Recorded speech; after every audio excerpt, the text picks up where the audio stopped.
Bonjour à tous et à toutes, j'espère que vous vous portez bien et que vous avez passé une bonne semaine.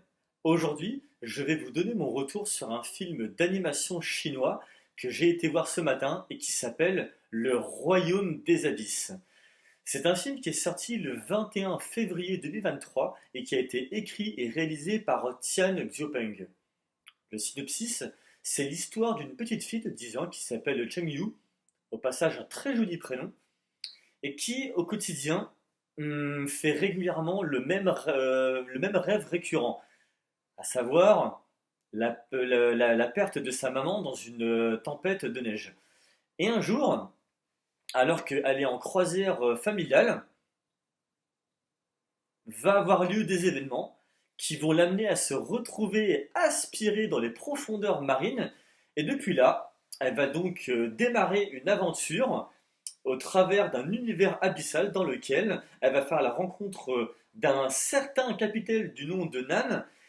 Et au cours de ce récit, elle va également être poursuivie par un mystérieux fantôme rouge. Pour ma part, je suis allé voir ce film sans véritablement savoir ce qu'il en serait. Je pensais que ce serait un dessin animé et il s'avère que non, c'est un film d'animation. Et autant vous dire que c'est un magnifique film d'animation. Il est juste incroyable visuellement. Alors, il y a quelques petits défauts, mais qui je croyais au début étaient peut-être des défauts d'écriture ou visuels trop poussés par peur du réalisateur de peut-être ne pas en donner suffisamment assez au spectateur. Et après avoir donc terminé le film, et bien en fait, je me suis rendu compte que bah non, c'était pas ça. En tout cas, me concernant, ce n'est pas comme ça que je traduis au final ce que je croyais être des défauts. C'est-à-dire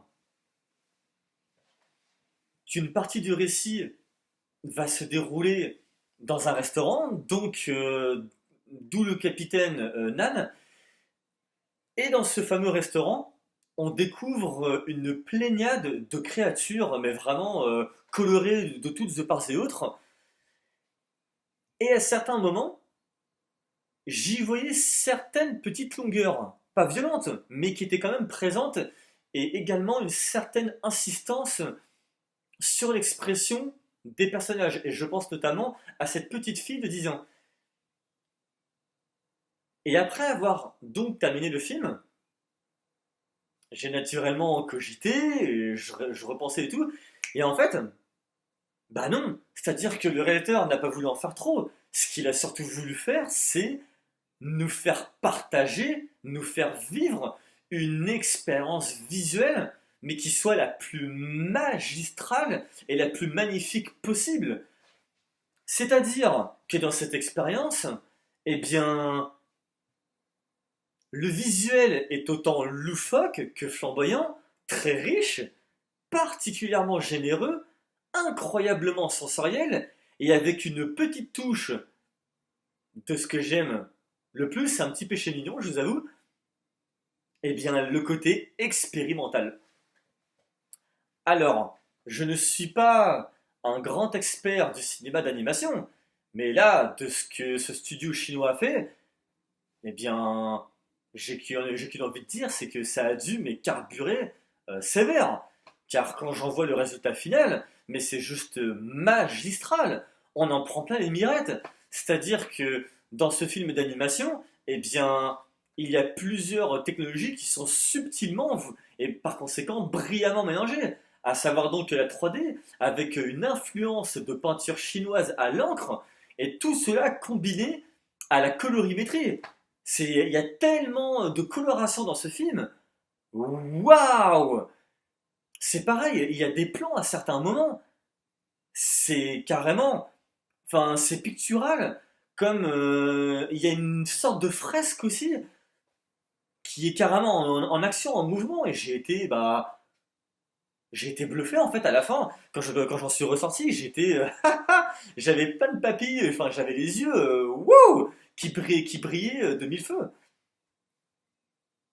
Maintenant, concernant cette petite fille, Et là, je rentre dans la partie spoil, c'est-à-dire que elle pleure à de nombreuses reprises, et en fait, à la fin, donc climax final, on découvre que quand elle était sur le bateau, elle a cru voir sa mère dans la mer, elle s'est donc jetée à l'eau, et à la fin, dernière séquence, on la retrouve dans un lit d'hôpital. Et donc, toutes ces choses, enfin, plutôt cet univers que nous avons vu, eh bien, tout cela se passait dans sa tête, au travers de ses peurs les plus profondes, accompagnées, ou plutôt, je devrais dire, combinées à son imagination. Et je pense, par exemple, à ce fameux fantôme rouge qui pourra peut-être faire flipper des enfants. Donc, un petit conseil, voilà, accompagner des parents, ce serait bien. Mais donc, quand j'ai vu cela, eh bien, ça m'a fait penser au génialissime Princesse Mononoke.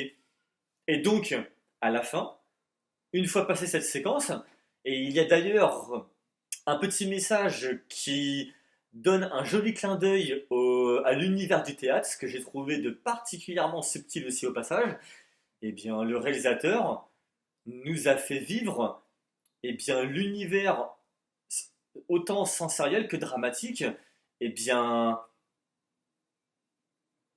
voilà, de cette pauvre petite fille. Si c'est la première fois que vous voyez ma chaîne et que son contenu vous plaît, bah écoutez, je vous en prie, abonnez-vous.